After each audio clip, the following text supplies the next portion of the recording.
What if I told you that the car sitting in your neighbor's driveway, the one with the fancy badge, the luxury nameplate, the price tag that made them wince for 3 months, is mechanically identical to a car that costs $20,000 less? Not similar, not inspired by. Identical. Same engine, same bones, same factory. Different logo on the hood. The auto industry has been running this play for decades. Badge engineering, the fine art of selling you the same vehicle in a different costume, has quietly funneled billions out of consumers' pockets. And the worst part? Most people never find out. Today, we're exposing 17 of the most brazen examples in automotive history. By the end of this video, you'll never look at a car badge the same way again. Before we start, here's how this works. These aren't conspiracy theories. These aren't they share one bolt somewhere.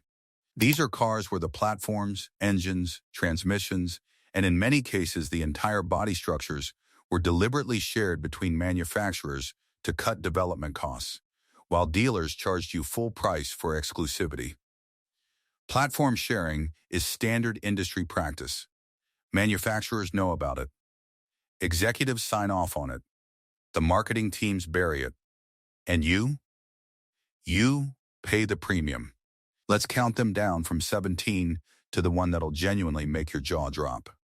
Number 17, Audi Q7, Porsche Cayenne, and Volkswagen Touareg. We start big, because this one involves three of the most respected names in the automotive world, and the scam is hiding in plain sight.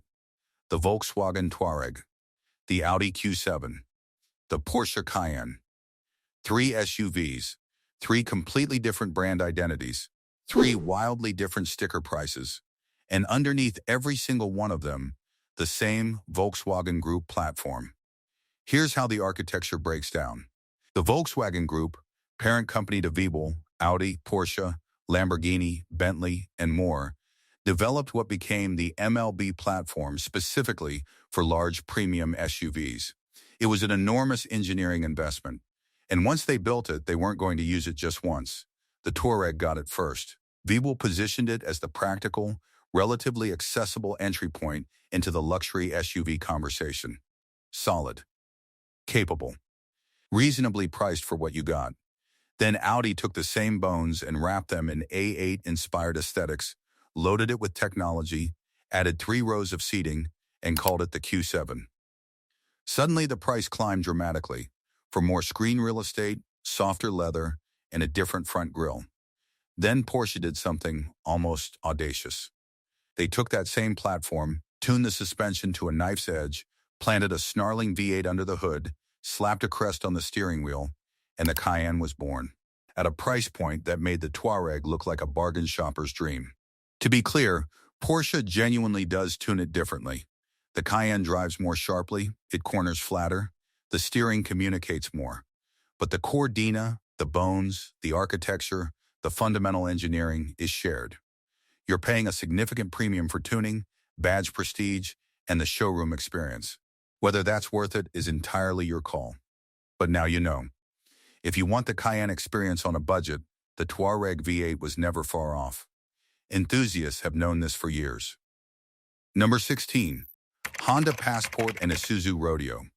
In the early 1990s, Honda wanted to enter the booming SUV market fast. Building a ground-up SUV from scratch takes years and costs a fortune.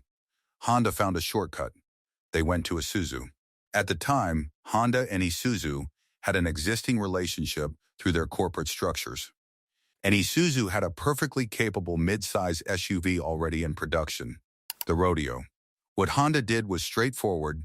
They took the Isuzu Rodeo, made subtle refinements to the suspension, tuning to better match Honda's smoother ride character, adjusted some interior trim elements, added Honda's badge to the nose and tailgate, and sold it as the Honda Passport. Same chassis, same engines, same body panels underneath the cosmetic changes, same factory and some production runs.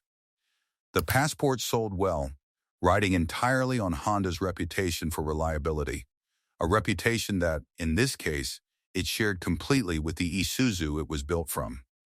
Isuzu owners were getting the same vehicle with a fraction of the brand cachet. Honda eventually developed its own SUVs entirely. The Key RV, and then the Pilot, and the Passport name went dormant. When it returned years later, it was a genuine Honda product. But that first generation? Borrowed from start to finish. Number 15, GMC Sierra and Chevrolet Silverado. This one isn't even hidden. General Motors doesn't particularly try to hide it. And yet, tens of thousands of buyers walk into GMC dealerships every year and pay a premium for a truck that is, by every meaningful mechanical measure, a Chevrolet Silverado. Same V8 engines, same frame, same towing capacity, same payload numbers, same production facility. In many cases, the same workers on the same line build both trucks in the same shift. The Sierra's differentiation strategy is pure marketing execution. GMC positioned itself as professional grade, a vague but effective premium signal. The Sierra gets slightly more aggressive styling cues, interior materials that feel marginally more upscale, and a brand identity built around the idea that it's the truck for serious people who demand just a bit more. What you're actually getting more of is the price tag. Now, to be fair to GMC, the Sierra does occasionally offer specific features or configurations before Chevy does, and the resale market treats them slightly differently. But the core vehicle? Start it up and close your eyes. You're in a Silverado.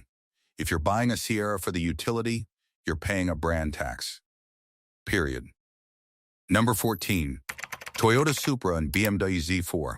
When Toyota decided to resurrect the Supra, one of the most beloved sports car nameplates in history, purists expected a Toyota-engineered power plant.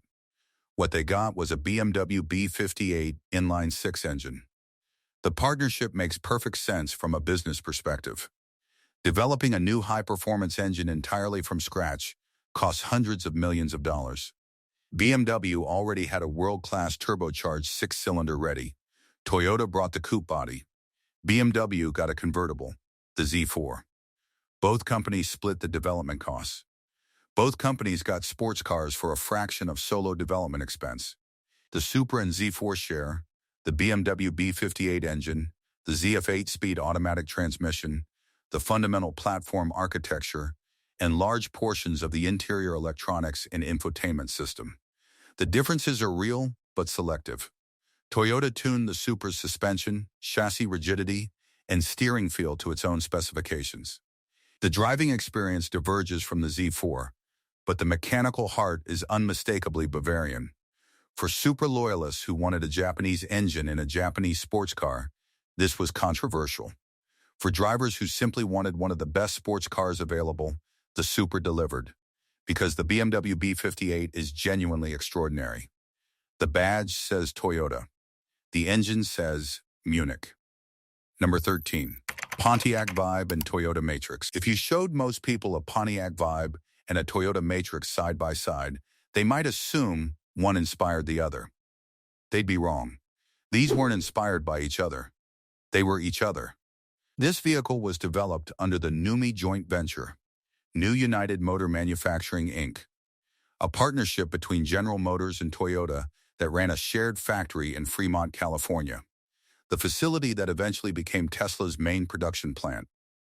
The Vibe and Matrix were co-developed from the ground up as twins. They shared the same Toyota Corolla-derived platform, the same engines, the same transmissions, the same fundamental interior structure. Pontiac styled the exterior slightly differently to fit its sportier brand image, but crack the hood or look underneath, there was no meaningful distinction. Toyota's version carried the reputation. Pontiac's version carried the Pontiac badge, which by then was already a liability rather than an asset. When Pontiac was killed by General Motors in 2010, the Vibe went with it. The Matrix lived on, backed by Toyota's unshakable reliability brand. Buyers who trusted Pontiac's badge and skipped the Matrix were getting the exact same car, just with worse brand support and shakier long-term parts availability. This one genuinely cost people money after the fact. Number 12, Dodge Grand Caravan and Chrysler Town & Country. The Dodge Grand Caravan invented the modern minivan. That's not hyperbole. Chrysler's 1984 launch of the Caravan in Town and Country created an entirely new vehicle category. And from the beginning, the Town and Country was simply the Caravan wearing a nicer outfit.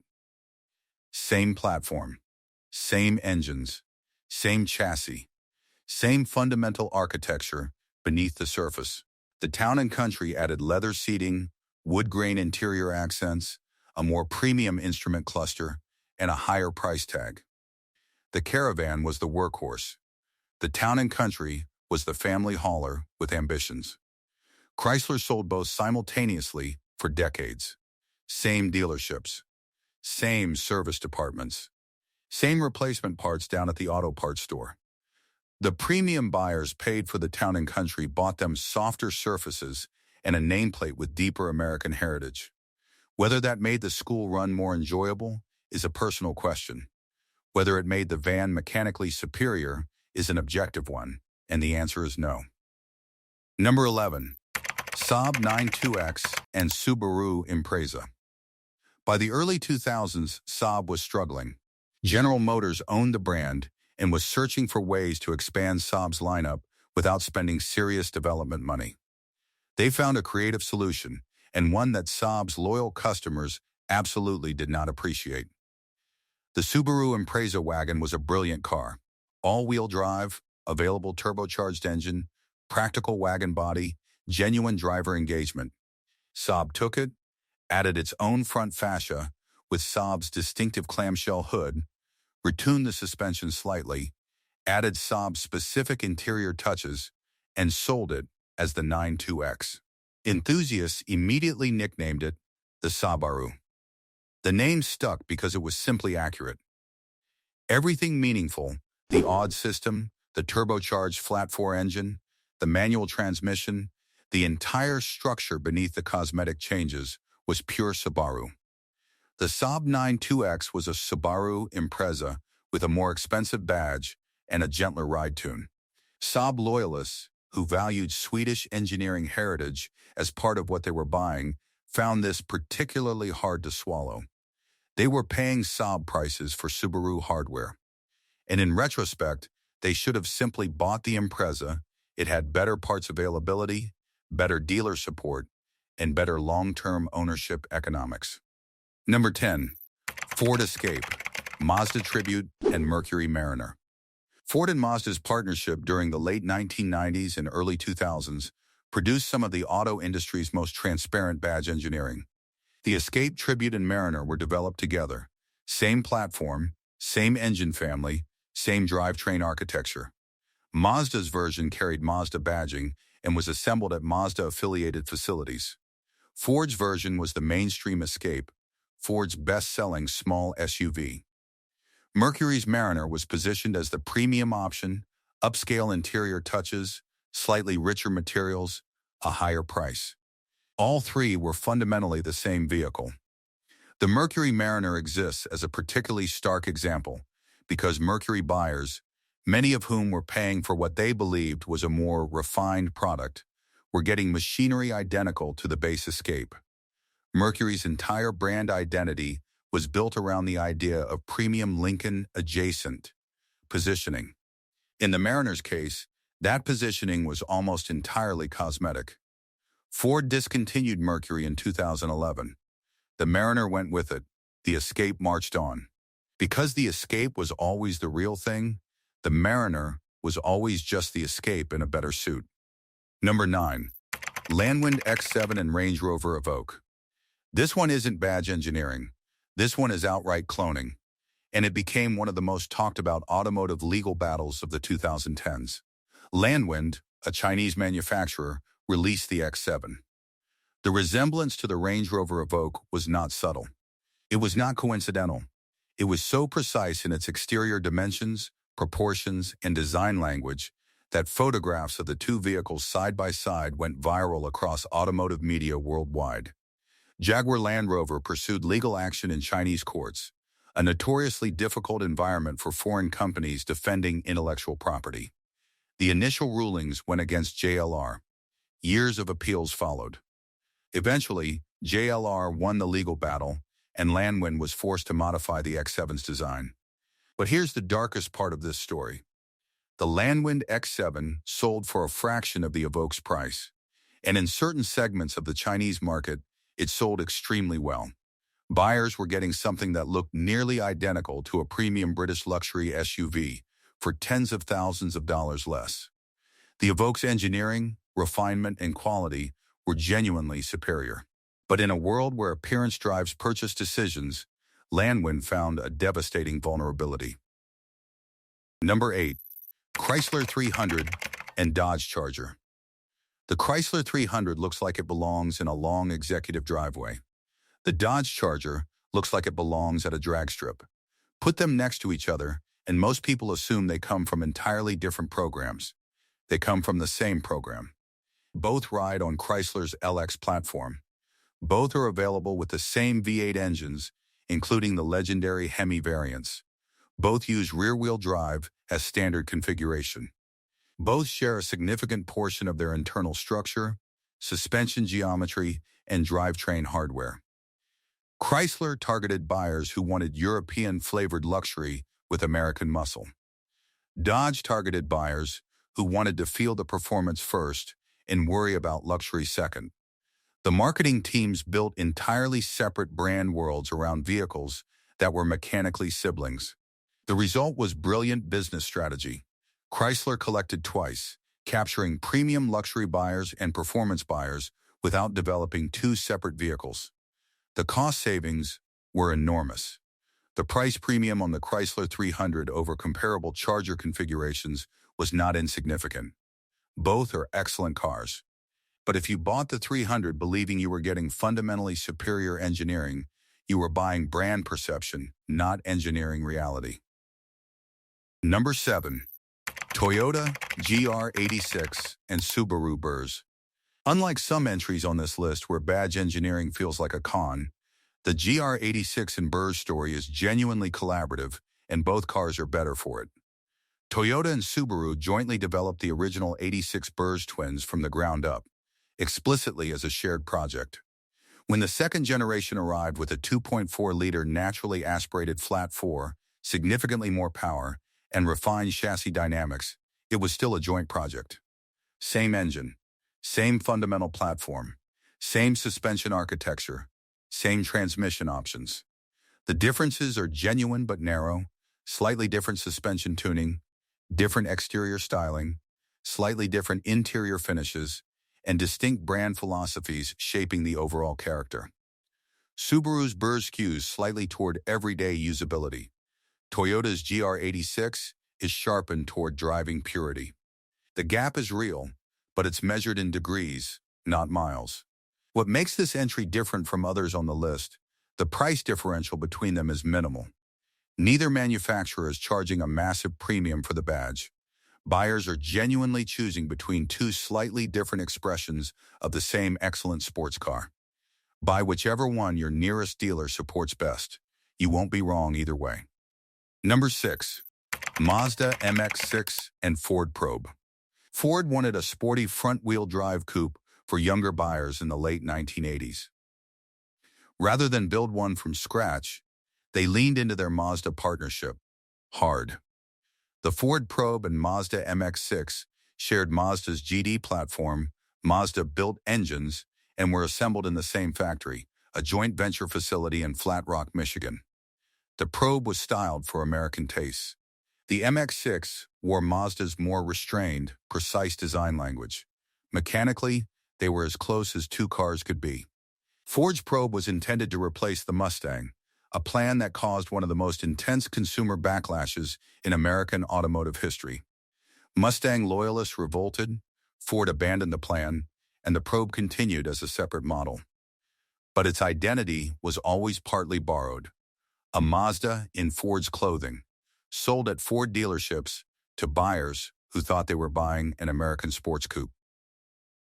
Number 5. Chevy Traverse, Buick Enclave, GMC Acadia, and Saturn Outlook.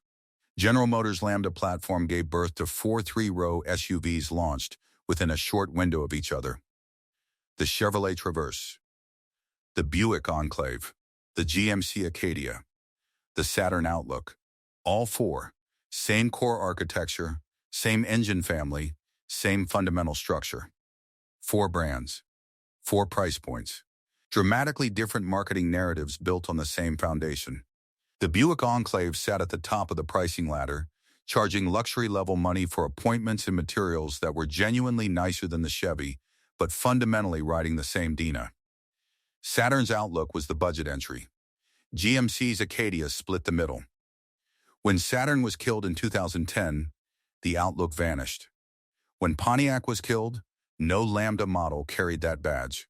The Traverse, Acadia, and Enclave survived and have continued through multiple generations, always sharing their core architecture. If you bought the Enclave thinking you were in a different category of vehicle than the Traverse, you were in the same category. You were just paying more to feel like you weren't. Number 4. Pontiac G5 and Chevrolet Cobalt. Compact car for the mid-2000s. A reasonable, unremarkable, affordable small car that did what it was supposed to do without much drama. The Pontiac G5 was the Cobalt.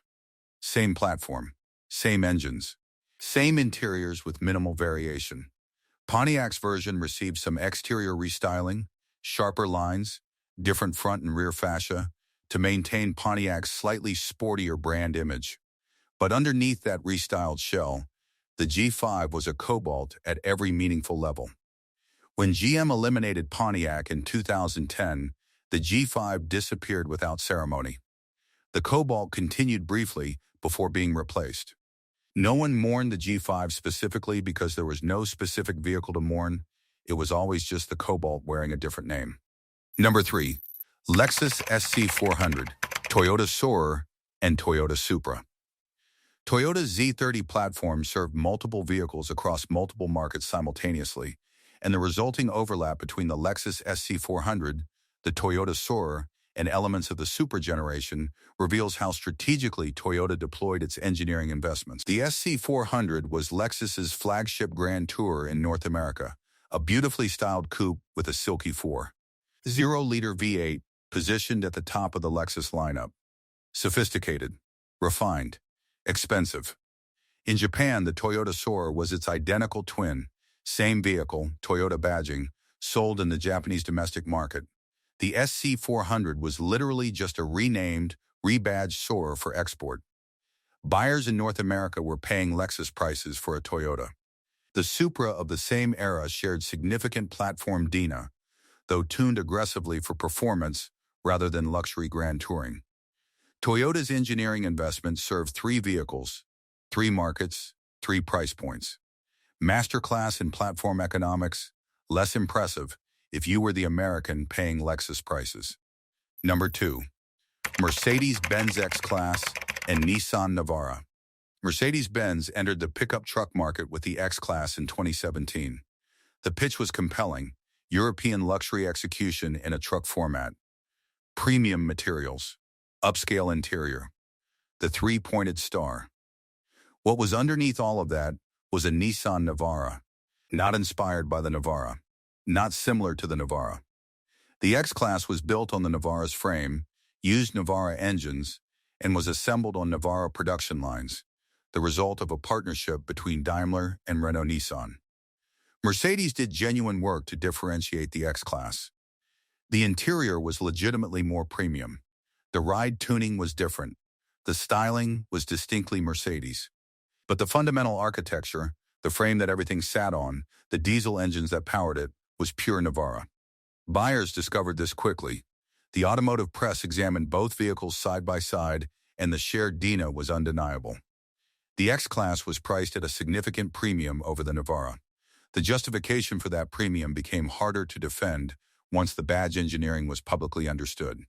Mercedes-Benz discontinued the X-Class in 2020, just 3 years after launch. Low sales, thin differentiation, and a customer base that couldn't reconcile Navara bones with Mercedes prices. Number 1. Pontiac G8 and Holden Commodore. We saved the best for last, because this one has become the stuff of automotive legend. In 2008, Pontiac launched the G8. It was a revelation. rear-wheel drive, available LSV8 engine, sharp chassis, genuine performance numbers that embarrassed much more expensive European competitors. Automotive journalists fell over themselves praising it. Enthusiasts immediately recognized it as something special. Then people looked closer. The Pontiac G8 was a Holden Commodore, an Australian performance sedan built by General Motors' Australian subsidiary. The G8 was essentially imported from Australia, rebadged, and sold as an American performance car. This isn't a criticism. The Holden Commodore was legitimately brilliant. Australian engineers had developed the Commodore's rear-wheel drive platform and LSV8 integration into something world-class. When General Motors brought it to America as the G8, they were importing genuine excellence. But here's the tragedy. General Motors killed Pontiac in 2010, just 2 years after the G8 launched. The G8 was discontinued with it. A vehicle that had finally given Pontiac something genuinely worth owning was gone almost immediately. The story doesn't end there. GM eventually brought a version of the same vehicle back, as the Chevrolet SS.